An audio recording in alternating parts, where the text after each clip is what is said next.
முக்கிய செய்தி, IMF நிதியை பாகிஸ்தான் பயங்கரவாதத்திற்கு பயன்படுத்த அதிக வாய்ப்புள்ளதாக இந்தியா தரப்பில் தெரிவிக்கப்பட்டிருக்கிறது.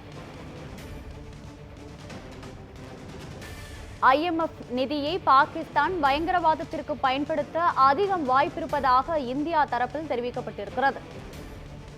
பாகிஸ்தானுக்கு $1 பில்லியன் கடன் வழங்க IMF ஒப்புதல் அளித்ததற்கு இந்தியா கடும் எதிர்ப்புகளை தெரிவித்திருக்கிறது.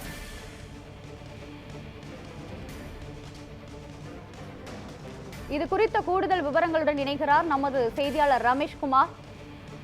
ரமேஷ்குமார், வணக்கம். முழுமையான விவரங்கள் என்ன, பதிவு செய்யுங்கள்.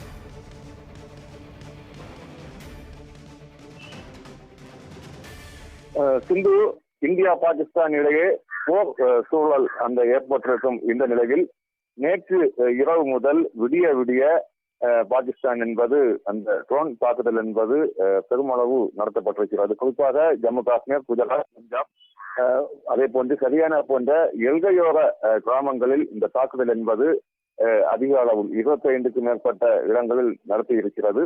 இதில் பல பகுதிகளில் இந்தியாவில் என்பது பாதிப்பு ஏற்பட்டது. குறிப்பாக ஜம்மு காஷ்மீரின் ரஜோரி, பூஞ்சி பகுதியில் விடிய இந்த சத்தம் என்பது கேட்டிருப்பதால் அங்கு ஜம்மு காஷ்மீரின் 5 எல்லையோர மாவட்டங்களில் இருந்து பொதுமக்கள் பாதுகாப்பான இடங்களுக்கு வெளியேற்றப்பட்டிருக்கின்றனர்.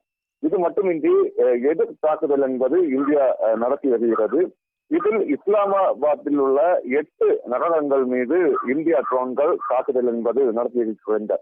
குறிப்பாக ஜம்மு காஷ்மீரின் எல்லை மாநிலங்களில் அந்த பாகிஸ்தான் கடுமையான தாக்குதலின் மத்தியில் 8 பாகிஸ்தான் நகரங்கள் மீது இந்தியா பதிலடி கொடுத்திருப்பதாக தகவல் என்பது கிடைக்கப்பட்டிருக்கிறது. இஸ்லாமாபாத், ராவல்பிண்டி, சியால்கட், அதே போன்று லாகூர், பெஷாவர், குஜரன்வாலா மற்றும் அட்டாக் உள்ளிட்ட 8 நகரங்களில் இந்தியா தாக்குதல் என்பது நடத்தியிருக்கிறது. இதில் 3 பாகிஸ்தான் விமானப்பட தளங்களையும் தாக்குதல் நடத்தியது மட்டுமின்றி போர் விமானம் ஒன்று சுட்டு வீழ்த்தியிருப்பதாகவும் தகவல் என்பது வெளியாகியிருக்கிறது. இது தொடர்பாக இந்தியா தரப்பில் சரியாக 10 மணிக்கு செய்தியாளர்களை சந்திக்க இருப்பதாகவும் தற்பொழுது தகவல் என்பது கிடைக்கப்பட்டிருக்கிறது. தொடர்ச்சியாக இந்த தாக்குதல் என்பது மாறி ட்ரோன் தாக்குதல் என்பது நடைபெற்றுக் கொண்டிருக்கும் இந்த நிலையில் ஜம்மு காஷ்மீரை பொறுத்த அளவில் ஜம்மு காஷ்மீரின் கூடுதல் மாவட்ட மேம்பாட்டு ஆணையர் ராஜ்குமார் தாப்பா கொல்லப்பட்டிருக்கிறார்.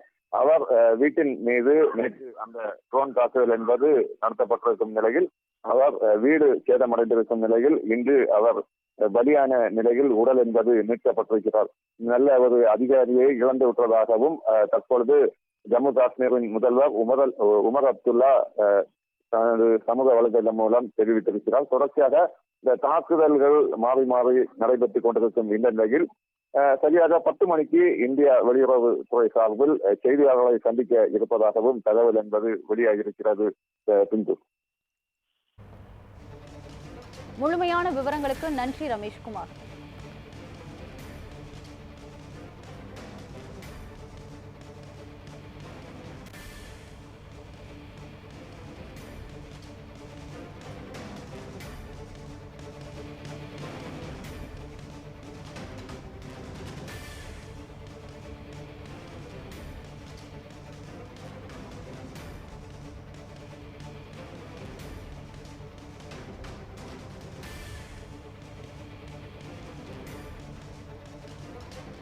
காஷ்மீருக்குள் ட்ரோன்களை ஏவ பயன்படுத்தப்பட்ட பாகிஸ்தான் ராணுவ நிலையை இந்தியா தாக்கி அழித்ததாக தகவல் வெளியாகியிருக்கிறது. அதாவது பாகிஸ்தான் ஏவுகணை தளங்களை இந்திய ராணுவம் தாக்கி அழித்திருப்பதாக தகவல் வெளியாகியிருக்கிறது. பாகிஸ்தானுக்குள் இருந்து இந்தியாவை நோக்கி ட்ரோன் வருவது வீடியோவில் பதிவாகியுள்ளது.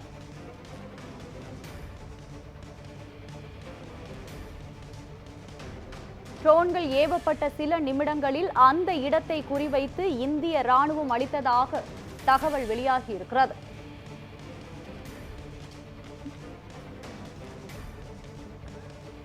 இது குறித்து கூடுதல் விவரங்களுடன் இணைகிறார் நமது செய்தியாளர் ஆல்வின். ஆல்வின், வணக்கம். பாகிஸ்தான் ஏவுகணை தளங்களை நோக்கி இந்திய ராணுவம் தாக்குதலை ஏற்படுத்தி இருக்கிறது. இது குறித்து கூடுதல் விவரங்களை பதிவு செய்யுங்கள். பெஹல்காம் தாக்குதல் எதிரொலியாக, தீவிரவாத தாக்குதல் எதிரொலியாக இந்தியா தனது தக்க பதிலடியை பாகிஸ்தானுக்கு கொடுத்தது. அதுதான் அங்கிருந்த 9 பாகிஸ்தான் தீவிரவாத நிலைகளை குறிவைத்து தாக்குதல் நடத்தி 100 தீவிரவாதிகள் கொல்லப்பட்டார்கள் என்ற தகவலை மத்திய பாதுகாப்புத்துறை அமைச்சர் உறுதி செய்திருந்தார். இந்த நிலையில தான் அதற்கு பாகிஸ்தான் எதிர்வினை தரக்கூடிய வகையில் தீவிரவாதிகளை கட்டுப்படுத்தாமல் மாற்றாக நேரடியாக இந்தியாவின் மீது வெகுஜன மக்கள் மீதான அந்த தாக்குதலை தொடுத்திருக்கக்கூடிய ஒரு நிலை இருக்கிறது. 3 நாட்கள் இன்றும் இரவில், அதாவது கடந்த நேற்று இரவில் கூட இந்த தாக்குதல் என்பது தொடர்ந்து இருக்கக்கூடிய நிலையில இந்தியா தக்க பதிலடியை பாகிஸ்தானுக்கு கொடுத்து கொண்டிருக்கிறது. நீங்கள் குறிப்பிட்டது போன்று தற்போது பாகிஸ்தானுடைய 3 தளங்களை இந்தியா தாக்கி மிகப்பெரிய சேதத்தை ஏற்படுத்தி இருக்கிறது.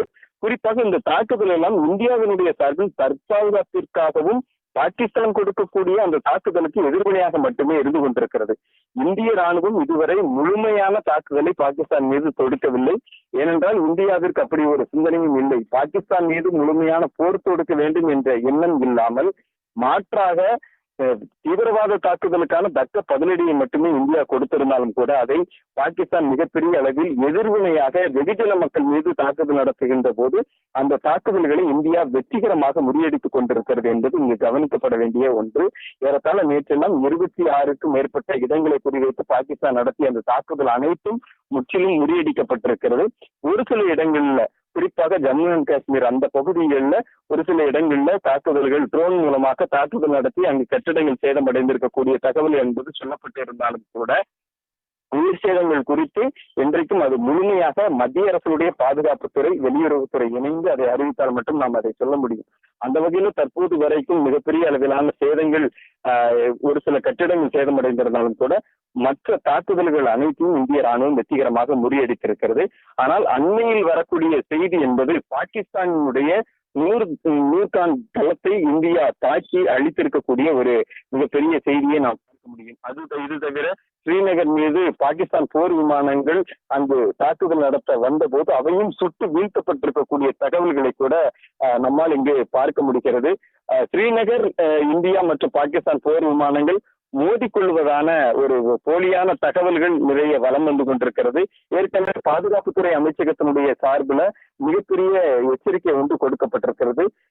இரு நாடுகளுக்கு இடையே நடைபெறக்கூடிய இந்த சண்டையில தவறான தகவல்களை சமூக வலைதளங்களில் பதிவிட வேண்டாம் என்றும், அப்படி பதிவிட்டால் கடுமையான எதிர்வினை இருக்கும் என்றும் ஏற்கனவே சொல்லப்பட்டிருந்தாலும் கூட ஒரு சில யூகங்களினுடைய அடிப்படையில் தவறான தகவல்கள் வலம் வந்தாலும் கூட இந்திய ராணுவம் என்பது மிகச்சிறப்பாக பாகிஸ்தானுக்கு தனது எதிர்வினையை தற்போது வரை பதிவு செய்து கொண்டிருக்கக்கூடிய நிலையை பார்க்க முடிகிறது.